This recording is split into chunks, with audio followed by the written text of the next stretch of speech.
Les précieux sésames convenablement remplis sont rapidement exhibés par les rares personnes encore sur la voie publique. Carte d'identité à l'appui, elles expliquent aux gendarmes le bien fondé de leur sortie. Les contrôles se multiplient. Les forces de l'ordre expliquent aux contrevenants que les activités sportives doivent s'effectuer jusqu'à 2 km de leur domicile. Dans la très grande majorité, les gens comprennent bien l'intérêt de ces mesures de confinement. Le message est bien passé. On va dire que les récalcitrants sont une infime minorité désormais par rapport à ce que l'on est amené à constater sur le terrain. Des cas récalcitrants, il y en a tout de même, souvent à proximité des lieux de vente de boissons alcoolisées. Mais à l'étang salé, c'est l'interdiction d'aller à la plage qui a été le message le plus compliqué à faire appliquer.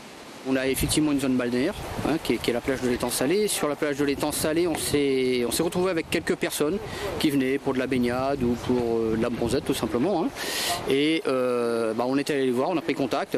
Bon, dans la majorité des cas, les gens le comprennent, ils le savent bien. On a réussi au jour d'aujourd'hui à avoir une plage qui est totalement entre guillemets déserte, si je puis dire. On a un arrêté municipal qui a été pris également concernant la plage. La baignade n'est plus surveillée puisque le poste MNS ne fonctionne plus, donc la baignade même dans la zone surveillée est strictement interdite. Uniquement autorisé les footings et les marches sportives à titre individuel sur la plage, et c'est tout. Donc au jour d'aujourd'hui, effectivement, la plage est déserte et jusqu'à nouvel ordre.